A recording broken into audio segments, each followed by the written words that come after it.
Headlines news channel देखे आप सभी दर्शकों का बहुत बहुत स्वागत है। मैं हूं रमनदीप कौर। इस वक्त की बड़ी खबर आ रही है प्रयागराज से। क्या है पूरा मामला, देखने के लिए बने रहिए हमारे साथ। हर साल लगने वाले कार्तिक के मेले में इस बार सन्नाटा पसरा दिखाई दिया, क्योंकि घाट पर व्यवस्थाएं नहीं थी। इस बार लोगों ने इस्कॉन मंदिर के पक्के घाट पर स्नान किया तो बलवा घाट की घाट पर दलदल और गंदगी थी। ऐसे में क्या महत्व है कार्तिक मेले का और किस तरह से समस्याएं हैं, क्या कुछ कहना है यहाँ पर लोगों का, आइए सुनाते हैं। कार्तिक महीने में भगवान श्री कृष्ण का पूरा महीना माना जाता है। कार्तिक में कहते हैं स्नान करने से मोक्ष की प्राप्ति होती है। जितने पुण्य मतलब होते हैं उसका और महात्म्य बढ़ता है, सारे पाप कट जाते हैं। मेरा नाम अर्चना चौरसिया है। देखिए, कार्तिक का मेला जो होता है ये यमुना जी का मेला होता है। यमुना जी का पावन पर्व ये कार्तिक महीने पे होता है। इस यमुना जी की महत्व रखा जाता है, इसलिए महत्व रखा जाता है कि ये सूर्य पुत्री हैं। यमुना जी के स्नान करने से एक महीने जो औरतें नहाती हैं या कार्तिक महीने में एक महीने का करती हैं तो उनको यम से मुक्ति मिलती है, भय से दूर होता है। और दूसरी बात ये है कि आपकी कोरोना काल के उपरांत 2 साल बाद फिर आपकी उम्मीद थी कि ये कार्तिक मेला बलुआ घाट का एक महत्व है और बहुत बड़ा पर्व होता है। जैसे आज परिवा भैया दूज और एकादशी, छठ का मेला और जेठन एकादशी बहुत बड़ा पर्व होता है। परंतु अब की यमुना मैया की देन है कि पानी बढ़ने के कारण यहाँ पर गंदगी हो गई, मतलब पानी घटा, कीचड़ साफ सफाई नहीं हो। जैसे आप देख रहे हैं बगल में पक्का घाट है जो वहाँ पे स्नान होता था, पर वहाँ पे स्नान इसलिए नहीं हो पाया कि वहाँ पे कीचड़ दलदल और घाट साफ नहीं हो पाया। इस कारण इस व्यवस्था नहीं दे पाए। तो इस बार पब्लिक जो है ये इस्कॉन मंदिर वालों का पक्का घाट है, यहाँ पे स्नान हो रही है। ये घाट इस्कॉन मंदिर का है, यहाँ पे हो रही है। हमारा नाम अनुज जोशी है, सरजूपाड़ी ब्राह्मण जोशी घाटिया संघ के सदस्य हैं। नगरी प्रयागराज में जहां मंत्री नंद गोपाल गुप्ता नंदी व महापौर अभिलाषा नंदी गुप्ता ने बच्चों के साथ खुशियां बांटी थी, तो आज दीपावली के पर्व पर उन्होंने अपने घर व निजी प्रतिष्ठान पर पूजा अर्चना की और साथ ही विधि विधान के साथ पूजा में महापौर व मंत्री नंदी एक साथ बैठे और माता लक्ष्मी और भगवान गणेश की पूजा की, साथ ही देश की सुख शांति के लिए कामना भी की और आरती भी की। ऐसे में क्या कुछ कहा मंत्री नंदी ने, आइए सुनाते हैं।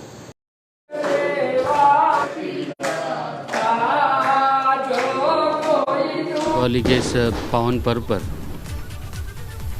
हम सबका परम सौभाग्य है, हमारे इस देश के यशस्वी प्रधानमंत्री परम तपस्वी आदरणीय नरेंद्र मोदी जी के हाथों में इस देश की बागडोर सुरक्षित है, तो दूसरी ओर इस प्रदेश की बागडोर एक कर्मयोगी मुख्यमंत्री योगी आदित्यनाथ जी के हाथों। और दीपावली के इस पावन पर्व पर माँ लक्ष्मी, गणेश जी और कुबेर भगवान से यही प्रार्थना है कि जैसे अयोध्या में भगवान श्री राम का आगमन हुआ था और पूरे देश दुनिया में सनातन धर्म को मानने वाले लोग कल कैसे उत्साही थे, मैं प्रभु से प्रार्थना करता हूं कि भगवान हमेशा इनके मन में ऐसा ही उत्साह बना। प्रयागराज में उस समय हड़कंप मच गई जब सिविल लाइन में अजगर मिलने की सूचना मिली। जहां अजगर के मिलने की सूचना पर स्थानीय लोगों में खौफ था, तो वहीं पर मौके पहुंची वन विभाग की टीम ने अजगर को रेस्क्यू किया है। बता दें, प्रयागराज के सिविल लाइन हनुमान मंदिर करीब प्रयागराज संगीत समिति के सामने एक पेड़ पर अजगर मिलने की सूचना से जहाँ भीड़ इकट्ठा हो गई और स्थानीय लोगों में भय का माहौल था।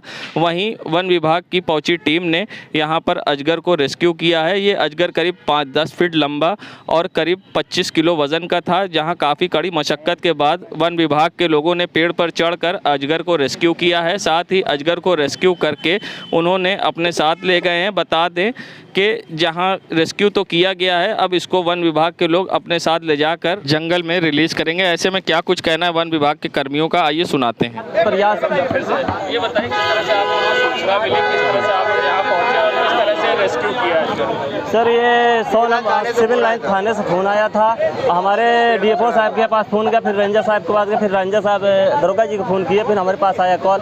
दोनों जने आए, 1-1.5 घंटे के बाद मेहनत के बाद तब इनको रेस्क्यू किया गया। कितना लंबा अजगर था, कितना वजन?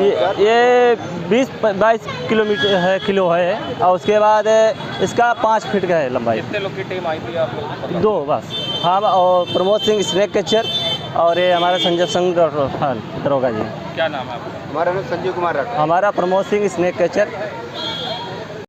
विभाग से किस तरह सूचना मिली? कितने लोग? हमको सिविल लाइन थाने से फ़ोन आया था कि हनुमान मंदिर के पास थोड़ा सा आगे बढ़ेंगे संगी समित, वहाँ पर एक अजगर पेड़ पे चढ़ा हुआ है। तो उसी लोग हम 3 लोग आए हुए हैं यहाँ पर। एक प्रमोद पटेल है, स्कैनर सांप आप पकड़ते हैं, तो इनको साथ लेकर गए हम लोग पकड़ने के लिए। ये 5 से 6 फीट का लगभग है, 20 किलो वजन है इसका। संजीव कुमार राठौर बंदर होगा, प्रयागराज। संगम नगरी प्रयागराज, जहाँ दीपावली पर हर लोग अपने घरों में विधि विधान के साथ पूजा अर्चना करते हैं और इसी के साथ पुरानी माँ लक्ष्मी व भगवान गणेश की मूर्तियों को विसर्जित करते हैं और नई मूर्ति स्थापित करते हैं। लेकिन प्रयागराज का ये नज़ारा बलुआ घाट का है, जहाँ पर लोगों को जागरूकता की कमी कहिए या प्रशासन की अव्यवस्थाएं कहिए, क्योंकि मूर्ति विसर्जित करने के लिए जिम्मेदारों ने किसी तरह की व्यवस्थाएं नहीं की और लोगों ने भगवान की मूर्तियों को कूड़े के ढेर में रख दिया, जिस पर यहाँ गंदगी का अंबार देखने को मिला और लोग यहाँ पर पेशाब करते भी दिखाई दिए। इस पर घाट पर बैठे पुरोहित ने भी नाराज़गी व्यक्त की है और तीर्थ पुरोहित का कहना है क्या कुछ इस पूरे मामले पर, आइए सुनाते हैं आपको। देखिए, यहाँ पे हम लोग भी सभी लोग जो श्रद्धा लोग आते हैं, श्रद्धालु लोग, उनको हम लोग भी मना करते हैं और समझाते हैं कि पानी में मत डालिए, पैर के नीचे आता है तो दोष होता है। लेकिन घाट के किनारे ये छोड़ चले जाते हैं। वारंटियर पहले लगा हुआ करते तो वो मना करते थे, अभी वो वारंटियर लगे हुए नहीं हैं, ना किसी को कोई मना करने वाला है। और बगल में अभी प्रशासन के द्वारा एक गड्ढा खुदवाया गया है वहाँ पे डालने के लिए, लेकिन जो यहाँ पाता है वहीं डाल के छोड़ के चला जाता है। अब अपमान तो बस यही है मेला प्रशासन से कि जिस तरह से मेला पर्व अब दिन के दिन बढ़ता जाएगा, ये है कि यहाँ प्रशासन थोड़ी टाइट हो जाए और थोड़ा वारंटियर बढ़ जाए। वारंटियर जैसे कार्तिक मेला सुरक्षा समिति का वारंटियर थे या भी थे जी। लोगों से बस यही अपील है कि यहाँ पे आएँ, स्नान करें, अपना सामान गहना ना पहन के। और दूसरी चीज़ अपील करेंगे कि मूर्ति वगैरह लेके ना आए, क्योंकि मूर्ति का पूजन करते हैं और हमारे पैर के नीचे पड़ता है तो हमारा दोष होता है। इसलिए उनसे है कि यहाँ आएँ, भव्य तरह स्नान करें और जैसे कार्तिक में आते उसी तरह घूमें फिरें और स्नान करें, महत्व है। दायरा शाह मोहम्मद विलायत हुसैन बहादुरगंज में मदरसा अहमदिया फारूकिया दरगाह मौलाना शाह मोहम्मद बिलाल हुसैन रहमतुल्लाह अलैह Bahadurganj branch Chishtiya educational society Khanqah Shaikhul Alam Rudauli शरीफ में दस्तारबंदी कार्यक्रम का आयोजन किया गया, जिसमें रस्म अदायगी सज्जादा नशी शाह अम्मार अहमदी व आफाक अहमदी वली अहमदी रदौली शरीफ मौलाना आतिफ मियाँ कादरी बदायूं शरीफ के हाथों हुई। तो वहीं 10 बच्चों ने हाफिज कुरान मुकम्मल किया, जिनको सर्टिफिकेट भी यहां पर दिया गया। कोरोना काल के बाद 3 साल बाद भव्य दस्तारबंदी के कार्यक्रम का आयोजन किया गया। मदरसा जामिया चिश्तिया रदौली शरीफ में है, ये उसकी शाख है और सिलसिले चिश्तिया साबरिया का मरकज़ है। अब जब से ये मदरसा कायम हुआ है तो जो हुफ़ाज़ हर साल फ़ारिग़ होते हैं, यहाँ के उर्स में उनकी दस्तार होती है।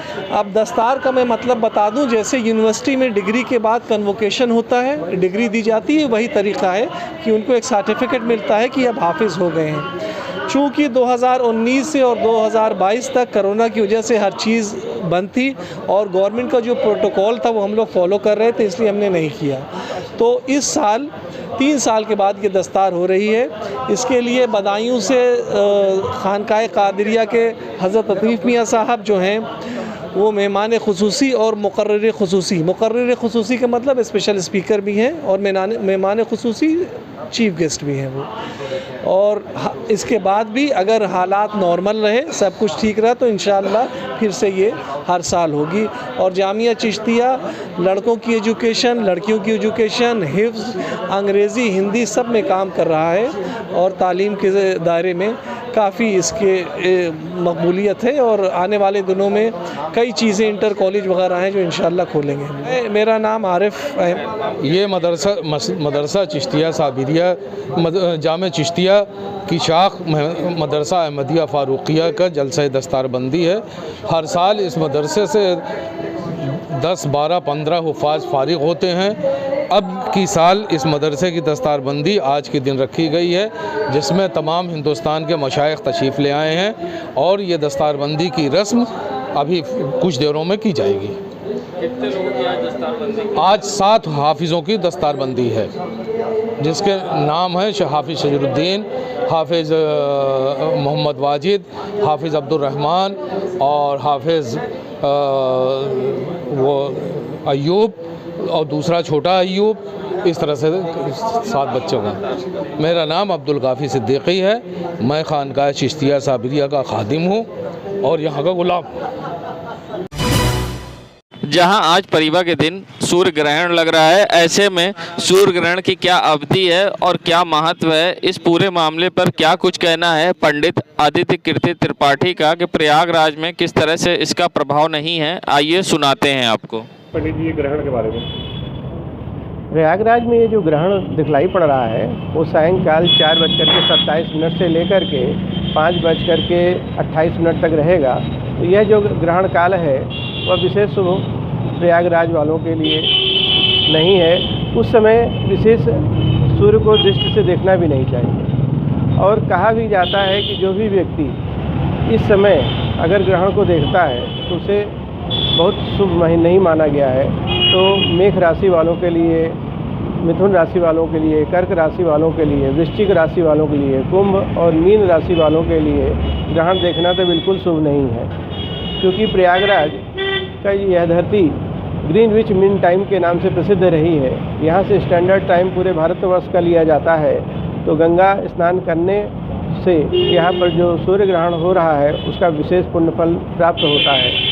और यह भी देखा गया है कि जो भी व्यक्ति यहाँ पर स्नान करेगा उन्हें 1000 अश्वमेध यज्ञ का पुण्य फल प्राप्त हो जाता है। तो यहाँ पर ऐसा है कि यह जो है यज्ञ की धरती है, यहाँ तप की धरती है। जिसकी भी व्यक्ति की मनोकामना या इच्छा होती है वह यहाँ पर ग्रहण के समय आकर के और प्रयागराज की धरती पर तपस्या करके वह पुण्य फल प्राप्त करता है। तो जिनको पुत्र चाहिए, जिनको संतान की दृष्टि से और भी इच्छाएं हैं, जिनको सुख चाहिए, वैभव चाहिए, जिनका विवाह नहीं हो रहा है, जिनको नौकरी नहीं प्राप्त है, वो यहाँ पर आकर के जब साधना करें तो उन्हें जरूर पुण्य फल प्राप्त हो जाएगा। आपका नाम? पंडित आदित्य कीर्ति त्रिपाठी, ज्योतिष आचार्य, प्रयागराज। संगम नगरी प्रयागराज, जहां एक बार दूध के दाम बढ़ने के बाद सीधा असर इसका चाय दुकानदारों पर पड़ा है, जहां चाय के दुकानदार दूध के दाम बढ़ने से परेशान दिखाई दिए। उनका कहना है जहां दूध का दाम अक्सर बढ़ता है और सीधा असर व्यापार पर पड़ता है, क्योंकि लोग चाय उसी रेट में पीते हैं और पैसा नहीं देते हैं, जिससे उनकी ही बिक्री में और इनकम में, मुनाफे में घटौती होती है। और महंगाई जहां लगातार बढ़ती जा रही है और दूसरी तरफ दूध के दाम भी, जिससे दुकानदार अब परेशान हैं। ऐसे में चाय बेचने वाले लोगों में काफ़ी परेशानी भी है। ऐसे में उनका क्या कुछ कहना है इस पूरे मामले पर कि दूध के दाम बढ़ने से किस तरह से उनको कठिनाई होती है और किस तरह से उनको बेचने में चाय समस्या उत्पन्न होती है। क्या कुछ कहना है, आइए सुनाते हैं आपको। नहीं, ये है कि कस्टमर जो है चाय जो है पीने में पैसा नहीं दे पाता उतना, क्योंकि महंगाई के दौर में कमाई भी नहीं हैगा। इस वजह से जो है हम लोगों की भी दुकानदारी बहुत कम हो गई है जी। दूध का दाम जो है 64 रुपया लीटर हो गया। हाँ, कहाँ से कितना पैसा भाई, जो जिनको 8000 10,000 जो मिलता था उसे सब करते थे। अब जो है जी महंगाई का असर तो है ही है जी। हमारा नाम तेजोगीनाथ तिवारी। यमुना किनारे हर दीपावली के दूसरे दिन कार्तिक का मेला हर साल लगता है, मगर कोरोना काल के कारण 2 साल मेला नहीं लगा। मगर एक बार फिर से मेले का आयोजन हुआ, मगर मेले में सन्नाटा पसरा दिखाई दिया। लोगों की भीड़ कम थी, महंगाई का असर भी मेले पर दिखाई दिया। लोगों का कहना था पहले की तरह भीड़ नहीं है, जिस तरह से उनको दुकानदारों को उम्मीद थी यहाँ पर दुकान लगाते थे, मगर इस बार बिक्री नहीं हुई और दुकानदारों के चेहरे पर उदासी नज़र आई। ऐसे में क्या कुछ कहना था बिक्री ना होने से दुकानदारों का, आइए सुनाते हैं। सबसे पहले परेशानी तो ये है कि यमुना नदी का जल स्तर बढ़ा हुआ है और बढ़ने के बाद जिस तरीके से पानी घटा है और नहान के टाइम पे इतना कीचड़ हो गया है यहाँ पर कि नहान में सबसे ज़्यादा समस्या होगी, कीचड़ साफ़ नहीं हुआ है। और दूसरी चीज़ अव्यवस्था भी मेला में बहुत है। मेला में साइकिल स्टैंड भी नहीं है, गाड़ियाँ अंदर तक आ जा रही हैं। उसके बाद जिस हिसाब से पहले दुकानदारी होती थी, महीने के एंड में त्यौहार पड़ने के कारण वो दुकानदारी उस तरीके से है नहीं। दुकानों में भी बहुत सन्नाटा है, उस तरीके से आप देख ही रहे हैं, बैठे हुए हैं। महंगाई का बहुत ज़्यादा असर है। विकास आनंद, बहुत बिक्री डाउन है। सबसे ज़्यादा तो दिक्कत घाट से है। घाट की सफाई बराबर नहीं हो पा रही है। डेंगू का चल रहा है। घाट की सफाई अगर कायदे से हो जाती तो मेला भरपूर लगता है इस बार। बहुत ज़्यादा भीड़ केवल देखने की है। परेशानी हम लोगों को कुछ नहीं हो रही, बस यही दुकानदारी नहीं है। भीड़ को परेशानी ये है कि घाट की सफाई नहीं है। परिचय ब्रजेश चौरसिया बलुआ। बिक्री तो बिल्कुल नॉर्मली हो रही है, जैसे कि इस बार तो जैसे मतलब जैसे भीड़ होती थी वैसे भीड़ नहीं है। परिवहन दिन इतनी भीड़ रहती थी यहाँ पे कि लोग निकल नहीं पाते थे, लेकिन अब की बार बिल्कुल भी भीड़ नॉर्मल एकदम सन्नाटा हुआ है। मार्केट भी सुबह निशाद सन्नाटा चल रहा है इस समय। परेशानी लगा के बैठे हैं ये यहाँ 3-4 दिन हुआ लगे डाउन है। ज्ञानचंद के सवानी। संगम नगरी प्रयागराज में जहां कई जगहों पर डेंगू जैसे घातक बीमारियों की बुरी तरह से फैली हुई है, इसी बीमारी की चपेट में कई लोग अपनी जान को खो दिए हैं। इसी को लेकर अब ग्राम सभा सैदपुर के अंतर्गत करीब 250 घरों डेंगू की चपेट में। ऐसे में यहां के लोगों ने अब मदद की गुहार लगाई है और किस तरह से डेंगू के प्रकोप से जूझ रहे लोगों ने क्या कुछ कहा है, आइए सुनाते हैं। जी बताएं, आपके साथ क्या समस्या है? सर हमारे साथ में क्या, हमारे पूरे गांव में के ऊपर समस्या है, इसलिए कि डेंगू का प्रकोप बहुत भारी है। हर घर से को ऐसा नहीं है कि कोई घर ना छूटा हो। एक को ले जाओ, इलाज कराओ हॉस्पिटल में, दूसरा तैयार है। किस गांव में हैं आप? हम ग्राम सभा सैदपुर से हैं। कहना चाहता हूँ कि हमारे ग्राम सभा सैदपुर में आज 15 दिनों से डेंगू का प्रकोप बहुत भारी, काफ़ी मात्रा में लोग परेशान हैं और मैं सरकार से आग्रह और निवेदन करता हूं कि हमारे ग्राम सभा सैदपुर में जांच कराई जाए और पीड़ित लोगों को राहत हो। हमारे ग्राम सभा में कुछ लोग ऐसे हैं कि जो गांव छोड़कर भागने में मजबूर हो गए हैं। ऐसी क्या समस्या आ गई जो है प्रधान जी की, जो लोग भाग रहे हैं? देखिए, हर घर से 5 लोग 6 लोग सब भर्ती हैं अस्पताल में। तो क्या लोग प्रयागराज सीएमओ द्वारा कोई टीम भेज कर जांच नहीं कराई? नहीं, कोई जांच नहीं कराई गई। मैं सरकार से निवेदन करता हूं कि हमारे ग्राम सभा में जांच कराई जाए और लोगों की राहत के लिए। और बहुत सारी समस्याएं हैं, तो हम चाहते हैं कि हमारे ग्राम सभा में जांच हो और सरकार कुछ राहत दिलाए। ग्राम सैदपुर प्रधान प्रतिनिधि। संगम नगरी प्रयागराज के ये नज़ारा है डीएसए ओवर ब्रिज का, जहां पर साइड्स की रेलिंग टूट चुकी हैं और किसी समय भी बड़ी दुर्घटना हो सकती है। हाल ही में एक ट्रक के एक्सीडेंट्स के यहां पर ट्रक से रेलिंग टूटी थी, जिसके बाद आज तक यहां पर रेलिंग नहीं बनाई गई है। और सबसे बड़ी बात, हाई कोर्ट से जाने के लिए मुख्य मार्ग है जिस पर लोग इसी से आते जाते हैं, जहां हज़ारों सैकड़ों की तादाद में लोग यहां से गुजरते हैं। मगर किसी समय भी जिम्मेदारों की लापरवाही के कारण बड़ी दुर्घटना हो सकती है और ये जगह से अक्सर कई बार गाड़ियां रेलिंग तोड़कर नीचे गिरी हैं, जिससे कई बार लोगों की मौत भी हुई है। मगर जिम्मेदारों की लापरवाही कहें या अनदेखी, अभी तक इस रेलिंग को सही नहीं कराया गया है और डीएसए ब्रिज के साइड की रेलिंग टूटी पड़ी हुई है। अब देखना है इस पर किस तरह से कार्रवाई होगी या फिर किसी दुर्घटना का इंतज़ार प्रशासन के द्वारा किया जाएगा। दुर्घटना को दावत देती डीएसए ब्रिज की टूटी रेलिंग, जिम्मेदार बने अनजान। देश दुनिया की खबरों के लिए world media times news channel को सब्सक्राइब करें।